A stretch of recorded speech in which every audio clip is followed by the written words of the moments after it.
Buckle Up Podcast. My mic is right. Right. My mic is tight. Tight. My mic is hype. Hype. My mic is psych. Buckle up, buckle up. Podcast. Buckle up, buckle up. Podcast. Buckle up, buckle up. Podcast. Buckle up, buckle up. My mic is hype. My mic is psych. Psych. My mic is right. Right. My mic is hype. Buckle up, buckle up. Podcast. Buckle up, buckle up. Podcast. Buckle up, buckle up. Podcast. Buckle up, buckle up. Listen up close, we here to spread the news. Buckle Up Podcast is the voice of the views. So let's talk about topics and points of views. Buckle Up Podcast is made for you. Hey, thank you for listening to the Buckle Up Podcast with your host, Shibley McGinnis. I hope everybody is doing okay for this Friday. For me, I am doing well. I cannot complain. Today, I have some interesting topics that I want to go ahead and get into. The first topic that I really want to talk about that really has my panties in a bunch is electronics. Wait a minute. They're nice to have, but I think that with us having these electronics, it takes away from us having any kind of human interaction with one another. It's taken away from our social skills because we're always on these things, whether it's a laptop, a tablet, or your cell phone. They're nice to have, but I think that we are really getting lazy having these devices. So I'm going to get into it and tell you guys why.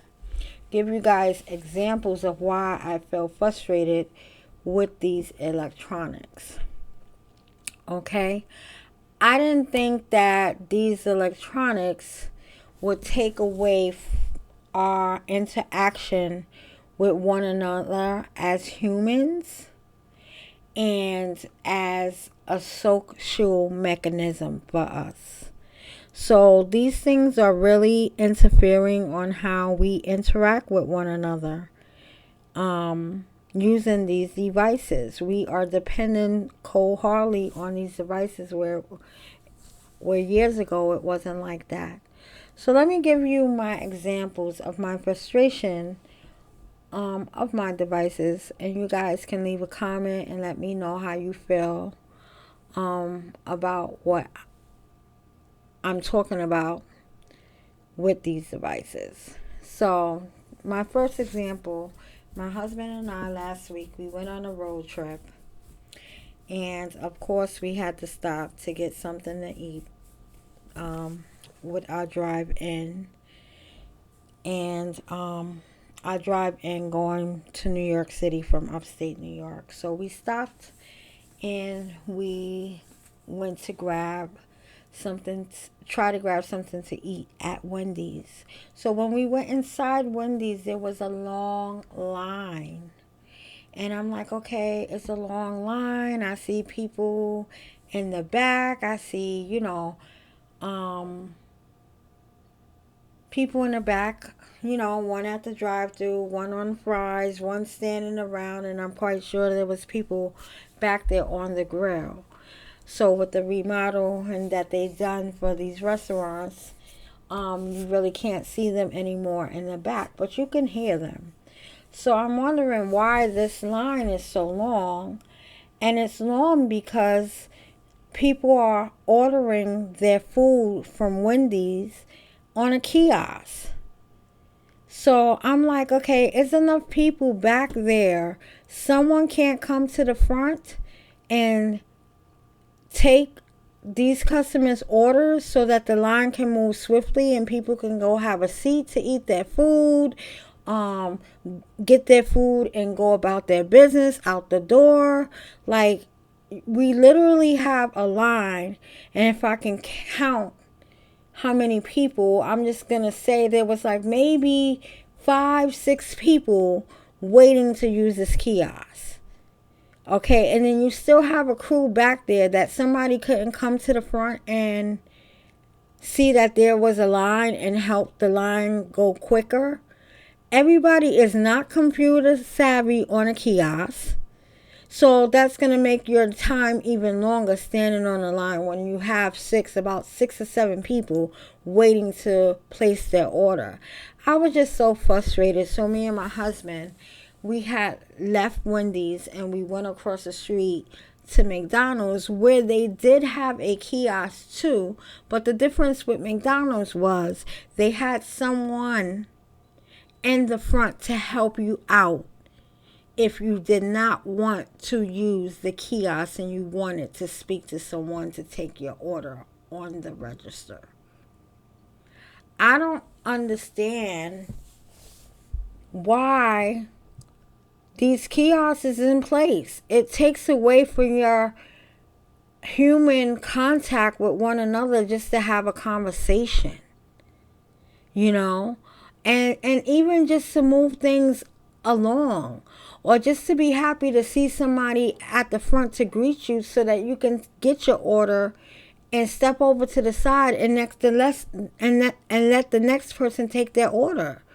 Like, I mean, we gotten so lazy with these electronics, you know, where, you know, they're doing the work for us. The kiosk is doing the cashier's work, you know, and it's just not right. Like, at first when it came out, I thought it was all right. I'm like, oh, okay, it's cool. But then now I'm seeing that it's a frustration for me, you know, especially when you have a long line of people, you know, who's hungry and who's trying to order something, and then you have to wait for somebody to finish using a kiosk so that you can use it. Like, no, I miss the human to human contact, the social interaction with one another.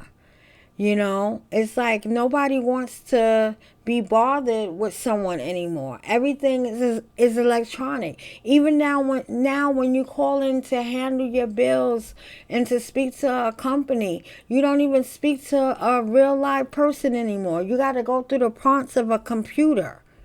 You know, if you speak English, press 1. If you're calling for this, press 2. And then they want to help you out. No, I want to speak to a live human being. Like, it's so frustrating how these devices, electronic devices, got us lazy. And it frustrates me. My second example is, I am a contractor for a lab company, and I have a team that I work with, and my team member decides to shoot me a quick email about a case saying that I need to close the case.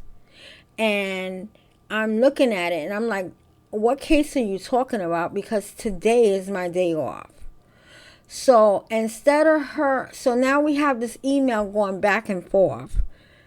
And it was a misunderstanding because the date was for yesterday. But if she clearly seen that I was confused in the email, you would think that she would have picked up the phone to call me and say, hey, I see that, you know, we're going back and forth in the email and there's a misunderstanding. I just want to clarify some things. No, she didn't do that. So I don't understand how we got to this point where we don't want to even pick up the phone and talk to somebody. Emails and texts can get misconstrued because you don't know what the intention is when you're sending a quick email. You don't know what the tone is when you're sending an email or a text, you know, and it should be common courtesy to say, I don't think this person understands what I'm saying. Let me just give this person a call. But we got so used to these devices And we got so lazy where we don't want to talk to one another that we're missing out on real detail and informative information because we just clearly don't want to pick up the phone. And that bothers me. You know, if I'm looking at an email, if I'm looking at a text, or if I'm going to write a text and I feel like maybe this person may take it in the wrong way, let me go ahead and call this person.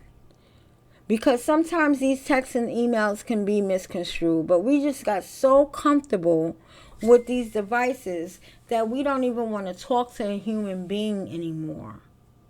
And that saddens me, you know, along with frustrating me. We don't even know each other's telephone numbers anymore because we're so dependent on these devices. We can't even leave home without our phones and notice that we don't have our phone because we'll quickly turn around and go back in the house and get our phone. It's a lifeline now, you know, and it's just crazy how society has become on relying on these electronic devices. And just my experience with those two examples alone just are frustrating to me because I'm seeing how the human and the social ness of these devices is taken away from us. You know, you have these humans that are lazy because the computer can do it. The computer can do it. You know? So, and I don't like it. I really don't like it. I like having interaction with a human being. I like to know the tone of the human being. You know, I like to know the intentions behind the human being. You know? You don't get that in an email. You don't get that in a text. And it will never be the same. And that's what frustrates me about us evolving into these electronics. Even though, yes, they're nice, but they are really a distraction. You know, they really are. And it frustrates me that we don't have that human interaction with one another because of these devices, electronic devices, you know, and they're only upgrading to do more so that we can have less contact. And I don't think that is right. What do you guys think? Do you think I'm, you know, over exaggerating, or, you know, or do you feel the same way? You know, but that's one of the things that I wanted to discuss on this podcast because I wanted to know if my listeners with this topic can understand and relate to how I feel frustrated about these electronic devices. You know? So I'm going to move on from that topic and I'm going to ride on Donald Trump's train for a minute. I had watched the address to Congress with Donald Trump talking about the tariffs. I was very confused on what a tariff is and how he is using it, so to speak, to help out the United States because he claims we're losing a lot of money and we need to have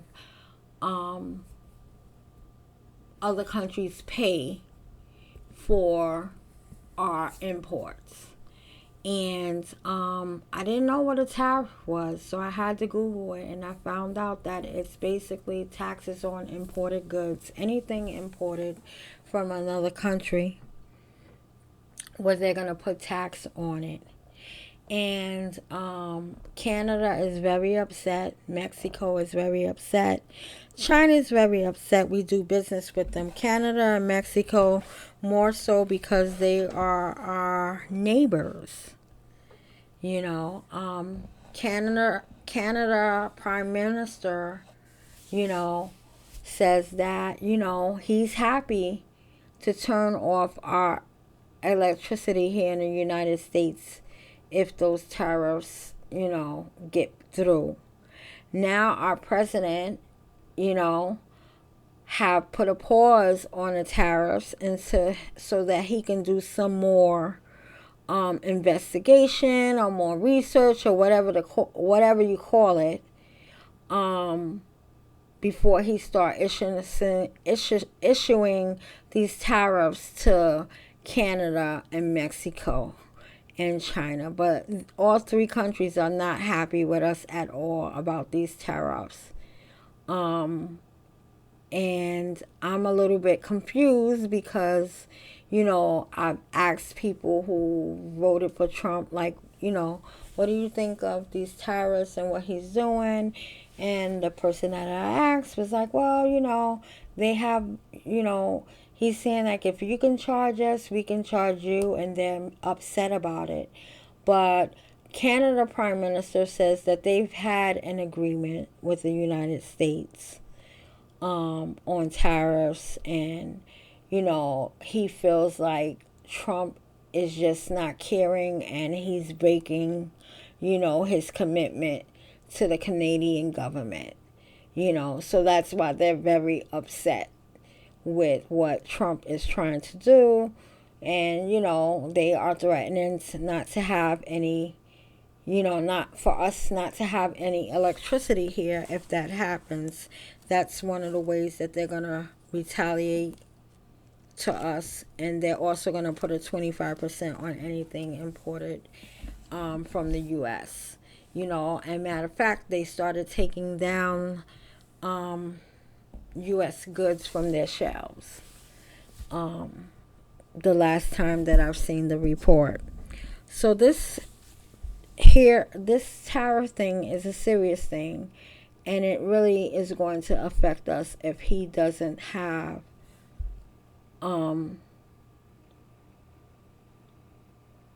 good communication and a good agreement with these countries. He's going to do this country more harm than good.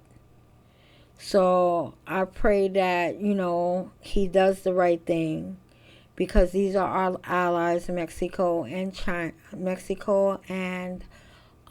Canada, and we do a lot of business with China. A lot of that stuff comes to the United States, so he's paused it, so he's trying to figure it out.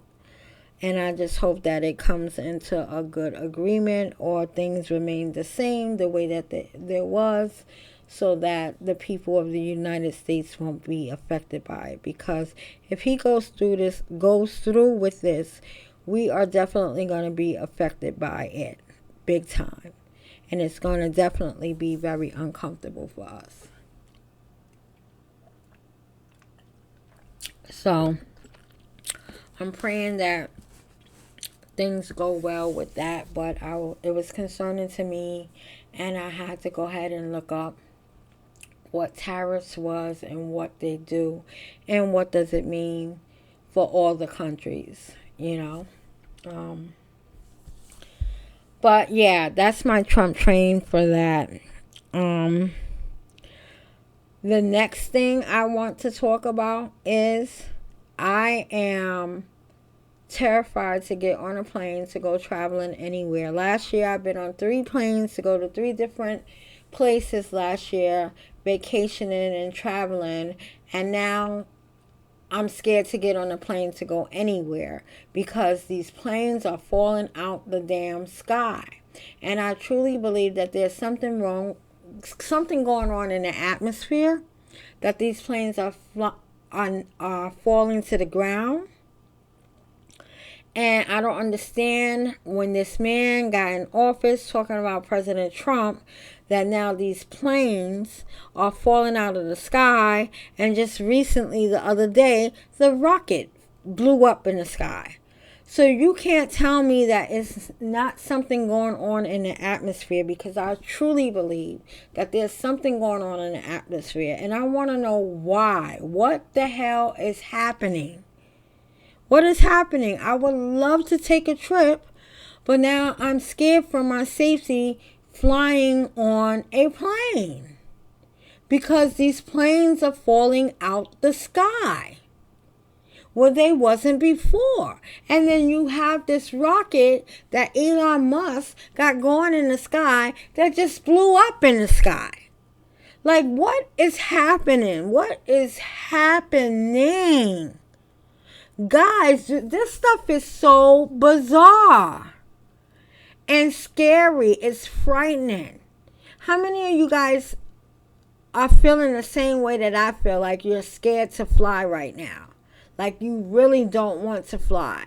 And you're really confused and you really would like to know what is going on with our atmosphere, that these planes are flying, that these planes are not staying up in the air. Like, really. I don't know. Like, I am, with this man being the president for the past 2.5 months now, like, I am feeling so much anxiety for this country and for what we have to endure with this man leading this country. It just leaves me stuck and amazed, and not amazed in a good way.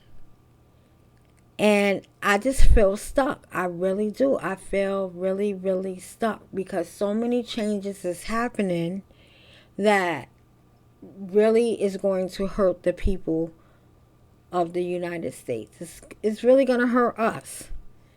And I just don't know. I just don't know what to do. Like, I really don't know what to do. I don't know what to trust. You know, I'm looking at different,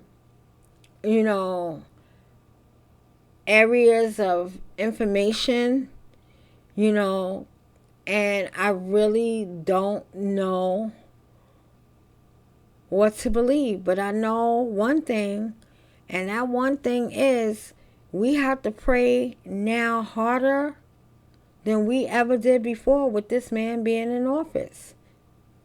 We really, really, really, really, really, really, really have to stay prayed up and on guard. We really have to let the Holy Ghost really lead us in our day-to-day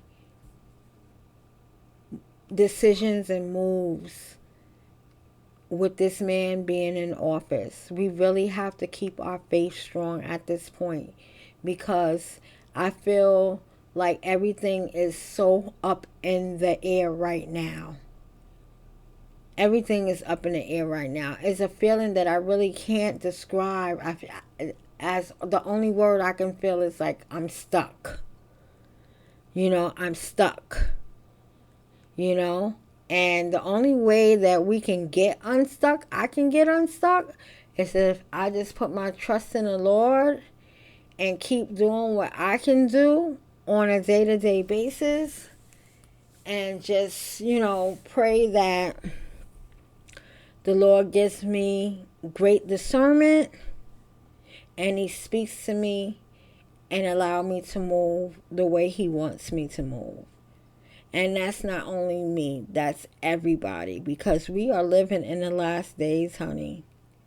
We really are, especially under this man's leadership, So get your seeds ready, get your water ready, get your perishables stocked, because we don't know where this man is taking this country. With Biden, at least we knew where we were going. With him, we don't know. We really, really don't know. It's very undecisive, and we have to really stay prayed up. And on that note, I'm just going to go ahead, as I always do, and read out the prayer from Matthew 17:20, and it says, faith can move mountains. And I think that's what we have to have. We have to have our faith in the Lord. And we have to have faith in ourselves so that we can listen and hear the voice of God when He tells us to move. So on that note, I want you guys to keep your head up, your chin up, your shoulders back, and keep on walking in your purpose, baby. Thanks for listening. Goodbye for now.